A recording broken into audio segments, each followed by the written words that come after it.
This is the Influencer Entrepreneurs Podcast with Jenny Melrose, where I strategize with business owners on how to grow and scale their businesses to hit their income goals.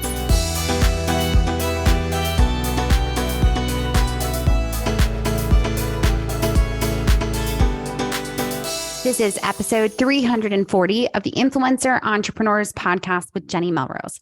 Today, we're going to be talking about maximizing your blog writing with AI. I know this is something that a lot of bloggers are struggling with. We hear AI and we feel like we lose our creativity. We don't get the opportunity to still have our own voice. That is not actually the truth of the matter.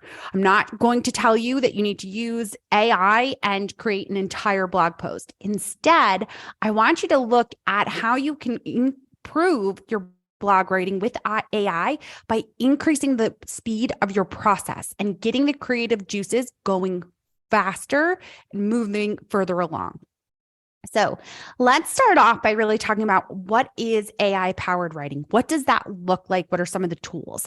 And in order to talk about that, you have to take a look at the different options that are out there. I'm going to name a couple different ones. There is ChatGPT as well as Jasper. There are lots of ways that you can use AI even outside of blog writing. You can use it to write code. You can use it in order to create video. You can use it in order to create YouTube scripts and podcast episodes. There's multiple ways that you can use AI beyond blog writing. But for the purpose of this episode, we want to we're going to stick to the lane of blogging. So when we're looking at what ways we can use AI within the process of blog writing, the first place I want you to start is by looking at it as a tool to brainstorm. So many of you are already doing keyword research. And if you're not, you need to be. That's still where you need to start. You need to start with keyword research using a tool like KeySearch or Keywords Everywhere or SEMrush or Ahrefs. There's lots of different tools that you can use for keyword research, but you need to start there so that you understand what your audience is actually searching for. And you make sure that the content that you're going to write uses those terms and answers those questions. Now, once you have done the keyword research, the next step is to use a tool like ChatGPT or Jasper, which is your AI tool, in order to brainstorm ways that it can be written. So the way in which I do this is I take my keyword and I go to ChatGPT and ask it, what are the questions being asked about? And I type in my keyword tool, my actual keywords that I'm using for that post. It will then spit me out a bunch of different questions that people are asking about that topic. Now, I have been blogging since 2010. So it is now 13 years. If I see a question that seems totally unreasonable, it's not something that I'm going to include in my blog post.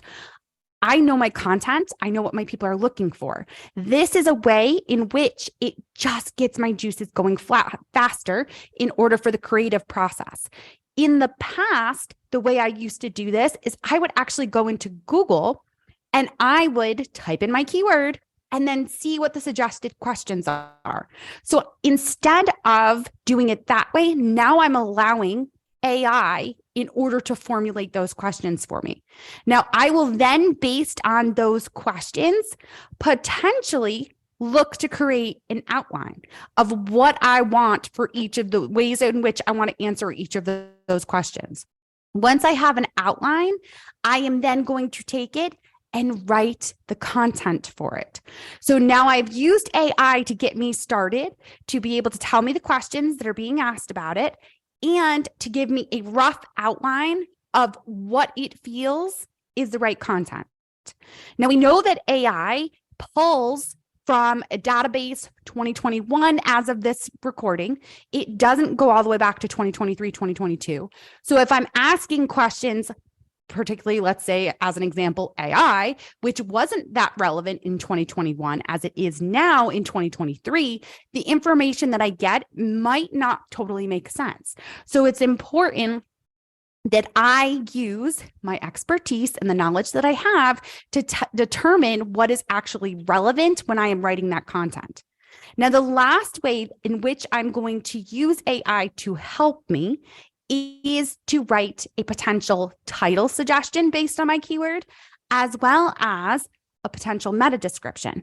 So that meta description is what I may place into Yoast. But again, I'm going to take a look at the titles. I'm going to take a look at the meta description and make sure that it makes sense. The great thing about AI, and once you start using it, is it starts to figure out what topics you are actually researching. So let's take a homesteader as an example. If a homesteader went in and started typing in things about gardening, it is likely that the gardening material will not be meant necessarily for a homesteading audience. It could be meant for an urban audience that is looking to grow a small herb garden. So it's important that as you provide it with more information, it is going to refine its process. And instead of it turning into an urban garden answers, it would then figure out she's talking about homesteading, she's talking about sustainable living from her garden, and it's going to transfer that over to that material. So it's really important that you continue to use it and not simply just say, oh, this isn't working. It doesn't understand what I'm asking it. The answers it's giving me are absolutely ridiculous. It is going to get smarter as you use it. So when you are looking at the content, one of the things, the benefits of this is that you're going to be able to determine, based on your expertise, what is actually relevant information and what is not. And of course, it's speeding up the process. Instead of you sitting and having to outline and brainstorm and think about all of the different ways that you could potentially write this post, it is getting you started. Now, a drawback, like we could talk about, is the fact that it doesn't have the most relevant information because the database, like I said, is only from 2020 up to 2021 right now. And it may not understand exactly what you're asking if you were starting to use it in the very beginning, like that homesteading example that I gave you before. It's not going to know that you're not urban gardening and instead looking for sustainable living gardening. So it's important to keep both of those in mind. Now, in order to integrate AI into my blog writing workflow, I think the most important piece is, first of all, like we said, start with keyword research, then look at getting the juices, creative juices flowing by popping it in and seeing what questions are being asked to then create that outline as well as a potential title and meta description. Both title and meta descriptions are something that I personally struggle with.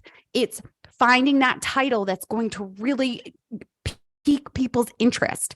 So it's something that if it gives me multiple suggestions, I can take bits and pieces from those suggestions and put together a title that I think would work for my audience. The important piece to remember when it comes to using AI tools with blog writing is that you know your audience best. I will say this until I am blue in the face.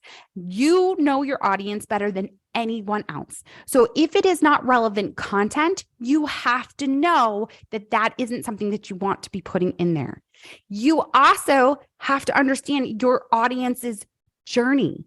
What are we trying to bring them towards? What kind of information? Where are they starting?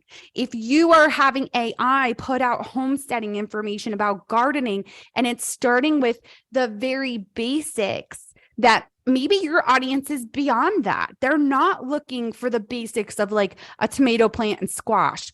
They're looking for potatoes and carrots and things that are more, again, sustainable living, really something that's going to be part of the homesteading niche as compared to tomatoes and squash that would be in anywhere, a rural setting, but not necessarily homesteading.